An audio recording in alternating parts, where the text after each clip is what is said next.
Hi everyone. இன்னைக்கு நம்ம பார்க்க போற book Get Noticed, Get Promoted. Ajay Vahi எழுதின இந்த புக் பத்தி தான் பார்க்க போறோம். இதுல ஒரு 70 லேர்னிங் சொல்லியிருக்காங்க. 70 பாயிண்ட்ஸ் சொல்லியிருக்காங்க. லேர்னிங் 1 என்னன்னா, welcome the client complaint with pleasure. அதாவது கிளைண்ட்டுக்கிட்டே இருந்து ஏதாச்சும் ஒரு எஸ்கலேஷன் வந்துச்சுன்னா அதை பார்த்துட்டு உடனே ஃப்ரஸ்ட்ரேட் ஆகாம ஐயோ கிளைண்ட் கம்ப்ளைண்ட் வந்துருச்சு அப்படின்னு நினைக்காம, இந்த கிளைண்ட் கம்ப்ளைண்ட் ஏன் வந்துச்சு, இது வராம இருக்க நம்ம என்ன பண்ணணும் அப்படிங்கிறத நம்ம அண்டர்ஸ்டாண்ட் பண்ணிட்டு அதை ரிசால்வ் பண்ணணும். ஸோ கிளைண்ட் கம்ப்ளைண்ட்டை ரிசால்வ் பண்றது மூலயமா கிளைண்ட்டுக்கு நம்ம மேல ஒரு பாசிட்டிவ் நோட் வரும். அதோட இந்த கிளைண்ட் கம்ப்ளைண்ட்டை ரிசால்வ் பண்ணதுனால மேனேஜ்மெண்ட்டுக்கும் நம்ம மேல ஒரு கான்ஃபிடென்ட் வரும். லேர்னிங் 2 என்னன்னா, கிளைண்ட்டுக்கிட்டே இருந்து வர கம்ப்ளைண்ட்டை ரிசீவ் பண்ணிட்டு அது சரியான முறையில நம்ம ரிசால்வ் பண்ணணும். ஸோ ரிசால்வ் பண்ணி முடிச்சதுக்கு அப்புறமா அந்த கம்ப்ளைண்ட் ஏன் வந்துச்சு அப்படிங்கிறத ஐடென்டிஃபை பண்ணணும். ஸோ அந்த கம்ப்ளைண்ட்டை ஏன் வந்துச்சுங்கிறத அனலைஸ் பண்ணி அதுக்கான சரியான ஆக்ஷனை ஐடென்டிஃபை பண்ணி நம்மளோட கம்மிங் டேஸ்ல அது வராமல் இருக்கிறதுக்கு நம்ம அதை ரெடியூஸ் பண்ணிடணும். ஸோ இப்படி நம்ம ரெடியூஸ் பண்ணும்போது ஒன்று கிளைண்ட்டும் ஹாப்பி ஆயிடுவாங்க, அதோட அதே சமயத்துல மேனேஜ்மெண்ட்டும் நம்ம மேல ஒரு கான்ஃபிடென்ட் வந்துடும். ஸோ இதோட இந்த கிளைண்ட் கம்ப்ளைண்ட்ஸை நம்ம அனலைஸ் பண்ணி ரெடியூஸ் பண்றது மூலயமா நம்மளோட ஒர்க்கும் நம்மளுக்கு ஈஸியா முடிஞ்சிடும். நாம இந்த அனலைஸ் பண்றதுக்கு எவ்வளோ புதுசா இனிஷியேட்டிவ் எடுத்து அனலைஸ் பண்றோமோ அவ்வளோக்கு அவ்வளோ நம்மளோட எரரும் கம்மியாகும். ஸோ நம்ம ஃபர்ஸ்ட் என்ன பண்ணணும்னா, நம்ம பண்ற ஒர்க்ல புது இனிஷியேட்டிவ் எடுத்து அந்த எரரை ரெடியூஸ் பண்றதுக்கான ஆக்ஷன் எடுக்கணும். லேர்னிங் 3ல என்ன சொல்றாங்கன்னா, நம்ம தான் கோட் பண்றோம், நம்ம தான் ஆடிட் பண்றோம். ஸோ கிரவுண்ட் லெவல்ல ஒர்க் பண்றது நம்ம தான். அப்போ நமக்கு தான் அதுல என்ன இஷ்யூ இருக்கு, ஸோ எப்படி பண்ணா நம்ம அதை சரியா பண்ண முடியும் அப்படிங்கிற டீட்டெயில் ரொம்பவே தெரியும். அதனால நம்மளோட ஐடியாவை மேனேஜ்மெண்ட்டுக்கு ரெக்கமெண்ட் பண்ணலாம். அதோட இன்னைக்கு என்னோட டாஸ்க் முடிஞ்சிருச்சு, அவ்வளவுதான் என்னோட வேலை முடிஞ்சிருச்சுன்னு விட்டுறாம அதுக்கு அடுத்தது அந்த ப்ரொஃபஷனல்ஸ் கூட நம்ம ஒரு ரேப்போ கிரியேட் பண்ணி இதுக்கு என்ன பண்ணலாம் அப்படிங்கிற மாதிரியான ஒரு கான்வர்சேஷனை பில்ட் பண்ணலாம். அதோட அவங்களோட சஜஷனையும் கேட்டுக்கணும். அண்டு நம்மளோட ஓனா நம்மளும் அனலைஸ் பண்ணணும், என்ன இஷ்யூ வந்திருக்கு, ஸோ அதை எப்படி நம்ம சரி பண்ணலாம் அப்படிங்கிறத நம்மளும் ஐடென்டிஃபை பண்ணி அதுக்கு சரியான சொல்யூஷனை கண்டுபிடிக்கலாம். ஸோ இது மாதிரி நம்ம பண்றது மூலயமா நம்ம ஈஸியா ஸ்டார் ஆஃப் த டீம் ஆயிடலாம். ஸோ நம்ம ஸ்டார் ஆஃப் த டீம் ஆகும்போது கண்டிப்பா மேனேஜ்மெண்ட் நம்மளை ஐடென்டிஃபை பண்ணிடுவாங்க.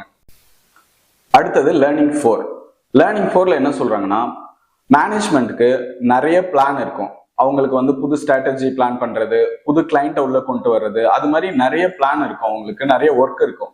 ஸோ அதுல ப்ரெசன்டேஷன்ங்கிறது ஒரு ப்ராப்ளம். ஸோ இந்த ப்ராப்ளம் நிறைய பேருக்கு ப்ரெசென்ட் பண்றதுனால அவங்களுக்கு டைம் இருக்காது. அந்த டைம்ல அவங்களுக்கு அடுத்ததா இருக்கவங்களுக்கு அந்த ஆப்பர்ச்சுனிட்டி வரும்.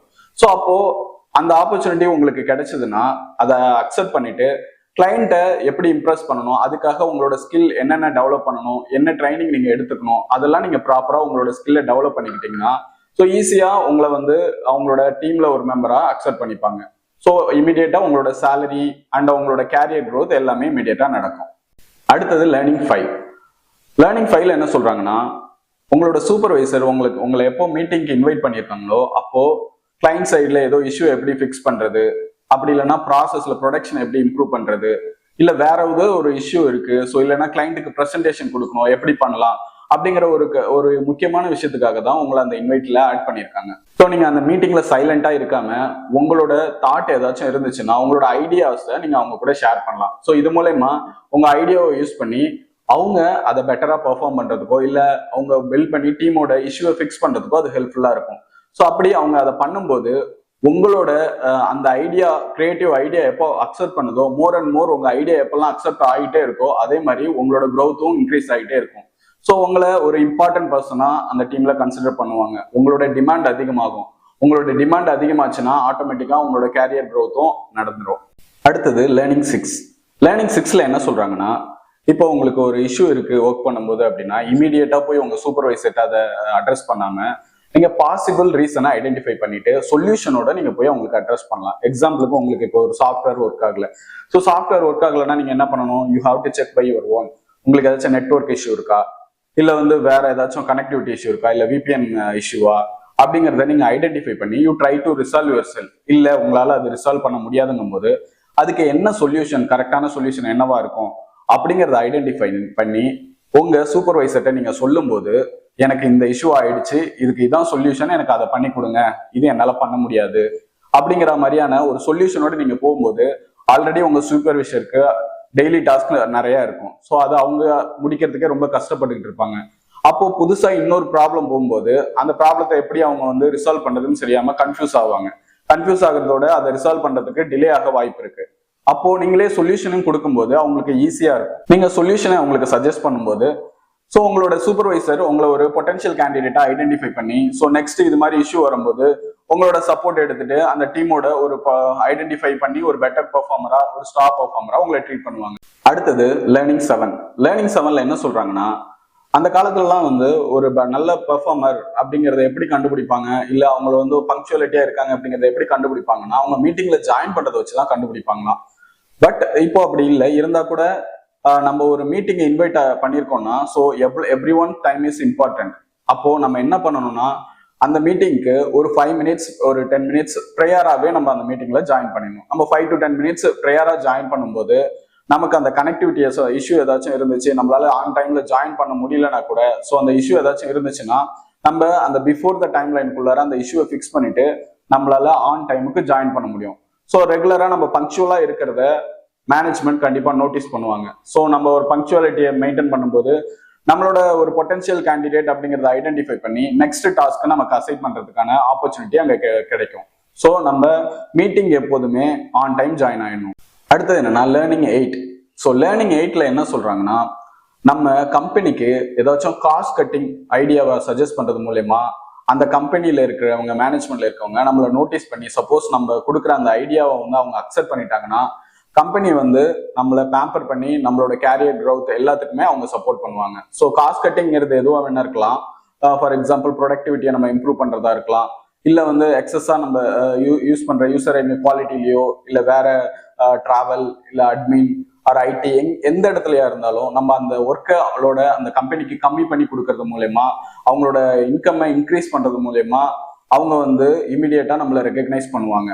ஸோ நம்மளை ரெகக்னைஸ் பண்றது மட்டும் இல்லாம நம்மள ஒரு பொட்டன்ஷியல் கேண்டிடேட்டா ஐடென்டிஃபை பண்ணிட்டு நம்மளோட சேலரி அண்ட் கேரியர் க்ரோத், நமக்கு அடிஷ்னல் ட்ரைனிங், நம்ம ஸ்கில் செட்டை இம்ப்ரூவ் பண்றது எல்லாத்துக்கும் அவங்க வந்து ரொம்ப சப்போர்ட் பண்ணுவாங்க. ஸோ நம்ம என்ன பாசிபிள் வே நம்ம வந்து இந்த காஸ்ட் கட்டிங் பண்ண முடியும் நம்மளோட ப்ராசஸ்ல அப்படிங்கிறத நம்ம அந்த ஆஸ்பெக்ட்லயும் யோசிக்கணும். லேர்னிங் 9. லேர்னிங் 9ல என்ன சொல்றாங்கன்னா, நம்ம எல்லாரையுமே கஸ்டமரா கன்சிடர் பண்ணணும். ஸோ நமக்கு இப்போ வந்து கிளைண்ட் இருக்காங்கன்னா எக்ஸ்டர்னல் கிளைண்ட் மட்டும்தான் நம்மளோட கஸ்டமர். மற்ற கூட ஒர்க் பண்ற ID team, admin team, HR team, finance அப்படி மற்ற டீம் எல்லாமே வந்து இட்ஸ் நாட் இம்பார்ட்டன்ட். அவங்களுக்கு அவ்வளோ இம்பார்ட்டன்ஸ் கொடுக்க தேவையில்லை. நம்மளோட customer only the external client அப்படிங்கிற மாதிரி இல்லாம treat as everyone as a customer. அது ப்ரொடக்ஷன் டீமா இருக்கலாம், இல்லை குவாலிட்டி டீமா இருக்கலாம், அட்மின் டீமா இருக்கலாம், ஹெச்ஆர் டீமா இருக்கலாம், இல்லை ஃபினான்ஸ் டீமா இருக்கலாம். எல்லாருக்கூடையுமே ஒரு ரேப்போ கிரியேட் பண்ணி ஒரு டீமா ஒர்க் பண்ணி அப்படி பண்ணும்போது நமக்கு சக்சஸ் ஈஸியாகவும் கிடைக்கும். அதே சமயத்துல everyone we are treating as a customer அப்படிங்கும்போது நம்மளோட ப்ராசஸ் எங்கேயுமே ப்ராப்ளம் இருக்காது.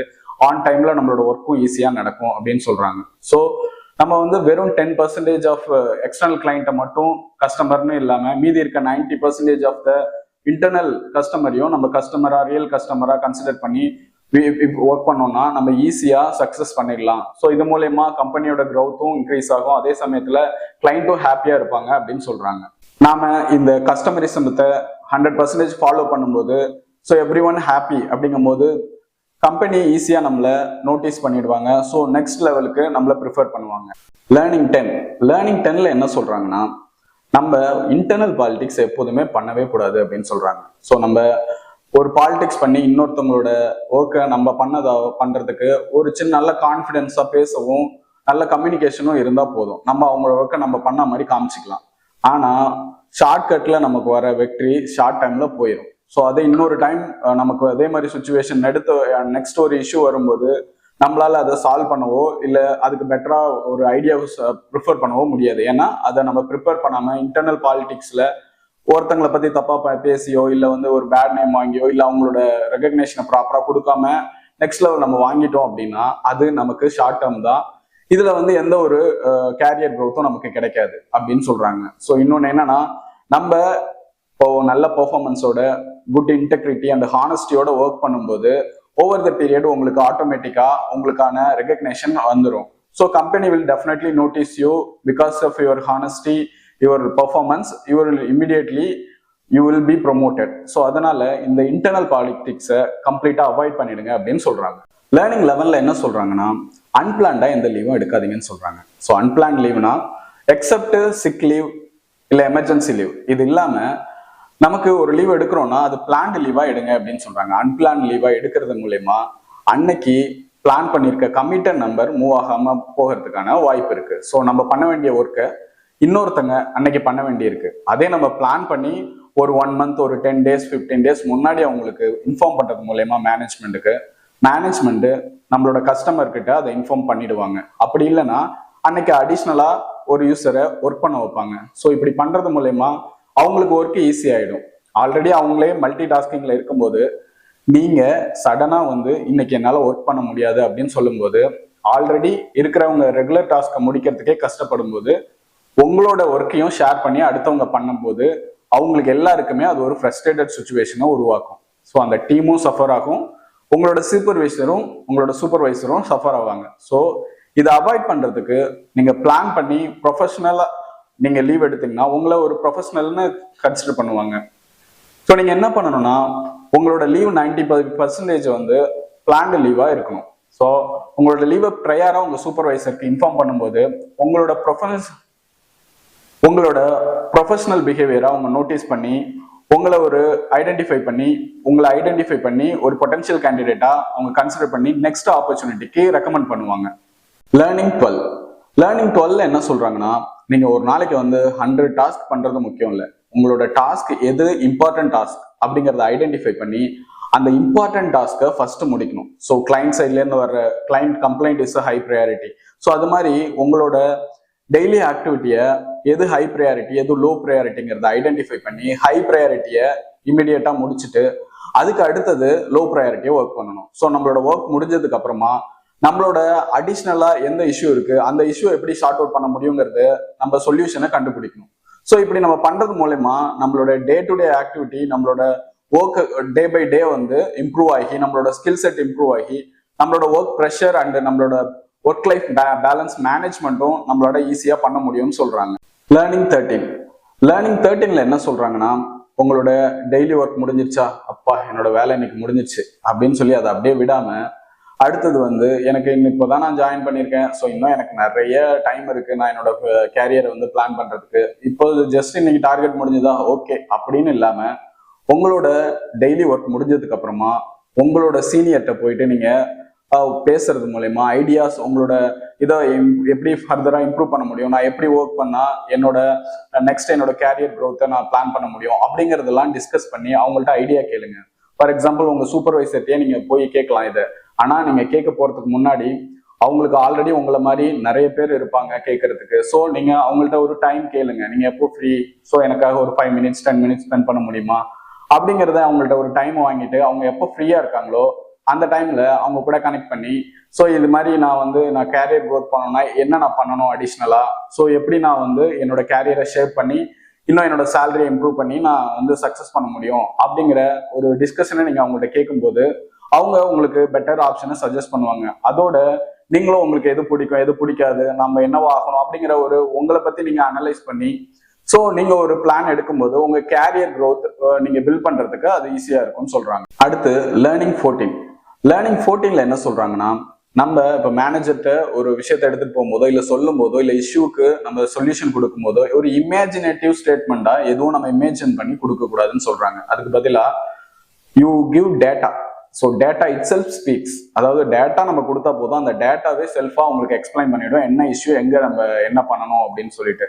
ஸோ நம்ம எந்த ஒரு விஷயத்தையும் டேட்டா இல்லாம வேர்பலா இல்லை இமேஜின் பண்ணி எதுவும் பேசக்கூடாது. அப்படி பேசுறதை யாரும் விரும்ப மாட்டாங்க, எஸ்பெஷலி மேனேஜர்ஸ். ஸோ மேனேஜர்கிட்ட நம்ம ஒரு விஷயத்த எடுத்துட்டு போறோம்னா நம்ம கையில ஒரு டேட்டா வச்சுட்டு தான் எடுத்துட்டு போகணும்னு சொல்றாங்க. ஸோ டேட்டா ஸ்பீக்ஸ், வெறும் இமேஜின் எதுவுமே பேசாதீங்க. ஸோ உங்களுக்கு மேனேஜர்கிட்ட ஒரு விஷயத்த கம்யூனிகேட் பண்ணணும் அப்படின்னா, ஒரு விஷயத்த நீங்க பண்ண வைக்கணும் அப்படின்னா, ஸோ எல்லாத்தையும் ஒரு டேட்டாவோட எக்ஸ்பிளைன் பண்ணுங்க. உங்கள்கிட்ட ஒரு ஐடியா இருக்கு, இல்ல நீங்க வந்து ஒரு இதுல ஒரு ப்ரொடக்டிவிட்டியா காஸ்ட் கட்டிங்க்கு இதெல்லாம் பண்ணா சரியா இருக்கும் அப்படின்னா அதுக்கான டேட்டாவை எடுத்துட்டு போங்க. இங்கெல்லாம் நம்ம வேஸ்ட் பண்றோம் எப்படியே, ஸோ இங்க நம்ம யூட்டிலைஸ் பண்ணா நம்ம இங்க காஸ்ட் கட் பண்ண முடியும் அப்படிங்கிற டேட்டாவை உங்க மேனேஜர்கிட்ட நீங்க கொடுக்கும்போது அப்பதான் அவங்க அதை ரெகக்னைஸ் பண்ணுவாங்க. ஸோ நம்ம வெறும் வேர்பலா இமேஜினரியா சொல்லும் போது அப்படியே லிசன் பண்ணிட்டு போயிடுவாங்க. அதை வந்து ஒரு பொருட்டா எடுத்துக்க மாட்டாங்க அப்படின்னு சொல்றாங்க. ஸோ லேர்னிங் 14ல என்ன சொல்றாங்கன்னா, நம்ம ஒரு டீமா ஒர்க் பண்ணணும் அப்படின்றாங்க. ஸோ நான் ஒரு தனி இண்டிவிஜுவல், நானே எக்ஸ்பர்ட், எனக்கே எல்லாம் தெரியும், ஸோ நான் பண்றதுதான் கரெக்ட், நான் பண்றது எல்லாமே சரியா தான் இருக்கும் அப்படிங்கிற மாதிரி இல்லாம ஒரு டீமா ஒர்க் பண்ணணும் அப்படின்னு சொல்றாங்க. ஸோ நம்ம டீமா ஒர்க் பண்ணும்போது ஒருத்தங்க வந்து குவாலிட்டியில, அதாவது நல்ல ஒரு டொமைன் நாலேஜ் இருக்கும், இன்னொருத்தங்களுக்கு நல்ல வந்து ஒரு ஸ்கில், மேனேஜ்மெண்ட் ஸ்கில், அதாவது பீப்புள் மேனேஜ்மெண்ட் ஸ்கில் இருக்கும். ஸோ இப்போ இவங்க 2 பேருமே சக்சஸ் ஆகணும்னா ஒருத்தங்கள்ட்ட இருந்து ஒருத்தங்க அவங்களோட ஸ்கில்ஸை சேஞ்ச் பண்ணிக்கிறது, ஹெல்ப் பண்ணிக்கிறது மூலயமா தான் சக்சஸ் பண்ண முடியும். ஒரு டீம்ல ஸ்கில் பர்சனும் இருப்பாங்க, மேனேஜ்மெண்ட்ல ஸ்கில்டு பர்சனும் இருப்பாங்க, பீப்புள் மேனேஜ்மெண்ட்ல பெஸ்டா இருக்கவங்களும் இருப்பாங்க, ஃபன் ஆக்டிவிட்டி பண்றதுல பெஸ்டா இருப்பாங்க, அதுக்கடுத்து சில பேர் வந்து நல்ல நாலேஜ் இன் டொமைனா இருப்பாங்க. ஸோ அப்படி இருக்கும்போது ஒரு டீம்ல எல்லாருமே ஏதோ ஒரு எக்ஸ்பர்ட்டா கண்டிப்பா இருக்க வாய்ப்பு இருக்கு. அப்படி இருக்கும்போது எல்லாரோட இன்புட்டையும் எடுத்து ஒரு டீமா ஒர்க் பண்ணும்போது தான் நமக்கு சக்சஸ் வரும் அப்படின்னு சொல்றாங்க. ஸோ யார் வந்து டீமா நல்ல ஒரு டீம் பிளேயரா இருக்காங்களோ அவங்கள தான் மேனேஜ்மெண்ட் ப்ரிஃபர் பண்ணுவாங்க அப்படிங்கிறதையும் சொல்றாங்க. ஸோ நம்ம ப்ரொமோஷன் வேணும், நம்மளோட கேரியர்ல க்ரோத் இருக்கணும் அப்படின்னு நினைச்சோம்னா நம்ம வந்து ஒரு டீமா ஒர்க் பண்ணணும். இங்க தனி இண்டிவிஜுவலா எனக்கு எல்லாம் தெரியும், ஸோ நான் வந்து எக்ஸ்பர்ட் அப்படிங்கிற மாதிரியான மேனரிசத்தோட நம்ம ஒர்க் பண்ணோம்னா நம்ம சக்சஸ் பண்ண முடியாது அப்படின்னு சொல்றாங்க. லேர்னிங் 16ல என்ன சொல்றாங்கன்னா, share your innovative idea with your team. அதாவது உங்களுக்கு ஒரு நிறைய இன்னோவேட்டிவ் ஐடியா இருக்கலாம், இல்லை நீங்க ஒரு விஷயத்துல எக்ஸ்பர்ட்டா இருக்கலாம். அப்படி இருக்கும்போது அதை உங்க டீம் மெம்பர்ஸ் கூட ஷேர் பண்ணிக்கிட்டு அவங்களும் சக்சஸ் பண்றதுக்கு சப்போர்ட் பண்ணுங்க, ஹெல்ப் பண்ணுங்க அப்படின்னு சொல்றாங்க. ஸோ அப்படி பண்றது மூலயமா அவங்களும் அந்த வந்து சக்சஸோட டேஸ்ட் பண்ண ஒரு ஆப்பர்ச்சுனிட்டி கிடைக்கும். அதோட நம்ம டீம்ல இருக்க எல்லாருமே ஒவ்வொருத்தங்களும் ஒவ்வொரு விஷயத்துல எக்ஸ்பர்ட்டா இருக்கலாம். சில பேர் பீப்புள் மேனேஜ்மெண்டா இருக்கலாம், சில பேர் வந்து ப்ராப்ளம் சால்விங்ல பெஸ்டா இருக்கலாம், சில பேர் கம்யூனிகேஷன்ல ரொம்ப பெஸ்டா இருப்பாங்க. ஸோ அப்படி இருக்கும்போது நீங்க உங்களோட எக்ஸ்பர்ட், நீங்க ஒரு விஷயத்துல எக்ஸ்பர்ட்டா இருக்கீங்கன்னா நீங்க அவங்களுக்கு ஷேர் பண்ணாதான் திருப்பி அவங்க உங்களுக்கு ஷேர் பண்ணுவாங்க. ஸோ அப்படி மாத்தி மாத்தி ஷேர் பண்றது மூலயமா தான் நம்மளோட ஸ்கில்ஸை நம்ம என்ஹான்ஸ் பண்ண முடியும் அப்படின்னு சொல்றாங்க. அடுத்தது என்னன்னா லேர்னிங் 17. லேர்னிங் 17ல என்ன சொல்றாங்கன்னா, நம்மளை விட போர் நிறைய பேர் இருக்காங்க, அவங்களுக்கு ஃபுட், கிளாத் இது மாதிரியான விஷயத்துக்கே ரொம்ப கஷ்டப்பட்டுக்கிட்டு இருக்காங்க. ஸோ அவங்கள நம்ம ஒருத்தங்களா இல்லைங்கிறதுக்கே நம்ம தேங்க் பண்ணிக்கணும். அதோட அவங்களோட லைஃபை பெட்டரா ஆக்கிறதுக்கு நம்மளால முடிஞ்ச ஹெல்ப்பை நம்ம பண்ணணும் அப்படின்னு சொல்றாங்க. ஸோ ஃபார் எக்ஸாம்பிள் நம்ம டீம்ல இருக்கவங்கள்ட்ட இருக்க டாய்ஸ், கிளாத்ஸ், இல்லை ஃபுட்டு ஏதாச்சும் ஐட்டம் அது மாதிரியான இதை கலெக்ட் பண்ணி அதை நம்ம அட்மின்ட்ட கொடுத்து இது மாதிரி நீங்க வந்து யாராச்சும் ஆர்கனைஸுக்கு இதை கொடுத்துருங்க அப்படிங்கிறது மாதிரியான சேரிட்டியான விஷயத்தையும் நம்ம பண்ணணும் அப்படின்னு சொல்றாங்க. ஸோ இது மாதிரி நம்ம பண்ணும்போது கம்பெனிக்கும் ஒரு நல்ல நேம் வரும். அந்த நல்ல நேம் வந்ததுக்கு காரணம் நம்மளா இருக்கும்போது ஸோ ஆப்வியஸ்லி மேனேஜ்மெண்ட் வந்து நம்மளை நோட்டிஃபை பண்றதுக்கு இது ஒரு விஷயமா இருக்கும். லேர்னிங் 18. ஸோ லேர்னிங் 18ல என்ன சொல்றாங்கன்னா, ஃபன் ஆக்டிவிட்டி நிறைய நம்ம பண்ணணும் அப்படின்னு சொல்றாங்க. ஸோ டீம்ல நம்ம ஒரு டீமா ஒர்க் பண்ணிட்டு இருக்கோம், ஒர்க் பண்றது வந்து ஒன்லி சேலரிக்காக ஒர்க் பண்ணிட்டு போறோம் வரோம், வெறுப்பா நம்ம சேலரிக்காக மட்டும் ஒர்க் பண்றோம் அப்படிங்கிற மென்டாலிட்டியில இருக்கும்போது நம்மளால பெட்டரா பெர்ஃபார்ம் பண்ண முடியாது. ஸோ அப்ப நம்ம என்ன பண்ணணும்னா அங்க வந்து ஃபன் ஆக்டிவிட்டியில நம்மளை இன்வால்வ் பண்ணிக்கணும். அப்படி அதோட ஃபன் ஆக்டிவிட்டியை கண்டக்ட் பண்ணணும். இது மூலயமா டீமோட எனர்ஜி வந்து பூஸ்ட் ஆகும். அதோட அவங்களோட ப்ரெஷர் ரிலீஃப் ஆகி அவங்க ஒரு ஹாப்பி மோடுக்கு போகும்போது அவங்க இன்னும் ஸ்ட்ராங்கரா, இன்னும் பெட்டர் பர்ஃபார்மரா மாறிடுவாங்க. ஸோ நம்ம டீமை வந்து ஒரு ஃபன் ஆக்டிவிட்டியில இன்வால்வ் ஆகிறதா இருக்கட்டும், நம்மளும் ஃபன் ஆக்டிவிட்டியில நம்மளை இன்வால்வ் பண்ணிக்கிறதா இருக்கட்டும், அது மாதிரியான விஷயங்களை பண்ணணும் அப்படின்னு சொல்றாங்க. லேர்னிங் 19. லேர்னிங் 19ல என்ன சொல்றாங்கன்னா, கோச், கைட், லீட் தம். ஸோ அதாவது நம்ம புதுசா இப்போ நமக்கு ஒரு ஆப்பர்ச்சுனிட்டி கிடைச்சிருக்கு லீடராக அப்படின்னா, அப்பா நமக்கு வந்து இந்த லீடர் ஆகிட்டோம், இதுக்கு மேல பிரச்சனை இல்லை, டீம் நம்மளோட வேலையெல்லாம் பார்த்துக்கும், நம்ம வரலாம், நம்ம பேசிக் டாஸ்க் பண்ணலாம், நம்மளோட ஒர்க்கை க்ளோஸ் பண்ணிக்கலாம் அப்படிங்கிற மாதிரி நீங்க நினைச்சீங்கன்னா அது ஒரு டேஞ்சரஸ் திங்கிங் அப்படின்னு சொல்றாங்க. ஸோ நம்ம ஒரு ஆப்பர்ச்சுனிட்டி நமக்கு கிடைச்சிருக்குன்னா நம்மளோட டீமை மோட்டிவேட் பண்றது மூலயமா, நம்மளோட டீமை எனர்ஜியை பூஸ்ட் பண்றது மூலயமாவும், அவங்களுக்கு எஜுகேட் பண்றது, ட்ரெயின் பண்றது, அதோட அவங்கள கைட் பண்றது மூலயமா ஒரு சக்சஸ்க்கு லீட் பண்ணணும். அதுதான் நம்மள ஒரு லீடரோட ரோல் அப்படின்னு சொல்றாங்க. ஸோ அவங்களுக்கு ஹெல்ப் பண்ணி ஏதாச்சும் ஒரு காம்ப்ளெக்ஸ் சுச்சுவேஷன் இருந்ததுன்னா அதை எப்படி ரிசால்வ் பண்றது அப்படிங்கிற மாதிரியான கைடன்ஸை அவங்களுக்கு கொடுக்கணும். அதோட நீங்க இப்போ ஒரு சீனியரா இருக்கீங்கன்னா உங்களோட ஜூனியருக்கு இந்த மாதிரி சுச்சுவேஷன் எப்படி ஷார்ட் அவுட் பண்றது, இதை எப்படி நீங்க இதுல இருந்து கட் டவுன் பண்ணி கம் அவுட் பண்றது அப்படிங்கிற மாதிரியான கைடன்ஸா அவங்களுக்கு கொடுக்கணும், அவங்களுக்கு ட்ரைனிங் பண்ணணும் அப்படிங்கிற மாதிரி சொல்றோம். லேர்னிங் 20. லேர்னிங் 20ல என்ன சொல்றாங்கன்னா, ஒரு இஷ்யூ வந்ததுக்கு அப்புறமா இமீடியட்டா அதை வந்து ரிசால்வ் பண்றதுக்கு, அதை ஃபிக்ஸ் பண்றதுக்காக போகாம அந்த இஷ்யூ ஏன் வந்துச்சு அப்படிங்கிறத அனலைஸ் பண்ணணும் அப்படின்னு சொல்றாங்க. எக்ஸாம்பிளுக்கு இப்போ வந்து ஒரு டியூப் பஞ்சர் ஆயிடுச்சு அப்படின்னா அதை பஞ்சர் ஒட்டுறது இட்ஸ் அ சொல்யூஷன். ஸோ அது பஞ்சர் ஓட்டுறீங்க, மறுபடியும் பஞ்சர் ஆயிடுது, மறுபடியும் பஞ்சர் ஓட்டுறீங்க. அப்பாடா இன்னைக்கு என்னோட இஷ்யூ முடிஞ்சிருச்சு, நான் வந்து பஞ்சர் ஓட்டிட்டேன், இந்த இஷ்யூ ரிசால்வ் ஆயிடுச்சு அப்படின்னு நினைச்சிட்டு விட்டுட்டு மேனேஜ்மெண்ட் இதுக்கு மேல பாத்துப்பாங்க அப்படின்னு விட்டுட்டு போகாம, ஸோ அந்த பஞ்சர் ஏன் வந்துச்சு, ஏன் இந்த பஞ்சர் ரிப்பீட்டடா ஆகிட்டே இருக்கு அப்படிங்கிற மாதிரி அனலைஸ் பண்ணி, ஸோ அந்த டியூப் வந்து ஸ்ட்ரென்தனிங்கா இல்லை, அது ஸ்ட்ராங்கா இல்லாதனால தான் அந்த பஞ்சர் வருது. அப்போ அந்த டியூபை நம்ம ஸ்ட்ரென்தன் பண்ணாதான் நம்மளால இந்த பஞ்சரை அவாய்ட் பண்ண முடியும் அப்படிங்கிறத ஐடென்டிஃபை பண்ணி அந்த டியூபை ஸ்ட்ரென்தன் பண்ணாதான் அதோட சொல்யூஷன். அந்த டியூபை வந்து ஸ்ட்ரென்தன் பண்றது தான் அதோட சொல்யூஷன். ஸோ அது மாதிரி நமக்கு வர்ற இஷ்யூவை இமீடியட்டா ரிசால்வ் பண்ணிட்டு, அந்த இஷ்யூ ரிசால்வ் ஆயிடுச்சு ஓகே அப்படின்னு சொல்லிட்டு அந்த டேவை க்ளோஸ் பண்ணிட்டு மறாவது நாள் மறுபடியும் அதே மாதிரி இஷ்யூ வரும்போது அது மாதிரி க்ளோஸ் பண்ணிட்டே இருந்தா அந்த இஷ்யூ ரிசால்வ் ஆகவே ஆகாது. ஸோ அப்போ நம்ம வந்து அதுக்கான பெர்மனன்ட் சொல்யூஷனை கண்டுபிடிக்கணும். அதை அனலைஸ் பண்ணி எதுக்காக இது ரிப்பீட்டடா வருது, எங்க பிரச்சனை, இது வந்து யூசர் லெவலா இல்ல ட்ரைனிங் லெவலா இல்ல எந்த இடத்துல பிரச்சனை அப்படிங்கிறத ஐடென்டிஃபை பண்ணி அதை ரிசால்வ் பண்ணணும் அப்படின்னு சொல்றாங்க. ஸோ அதை ரிசால்வ் பண்ணிட்டா ஆட்டோமேட்டிக்கா டெய்லி வர்ற அந்த இஷ்யூவும் ரிசால்வ் ஆயிடும். அப்படி நம்ம அதை ரிசால்வ் பண்ணும்போது நம்மளோட மேனேஜ்மெண்ட் நம்மள ஒரு வின்னர் மாதிரி ட்ரீட் பண்ணுவாங்க அப்படின்னு சொல்றாங்க.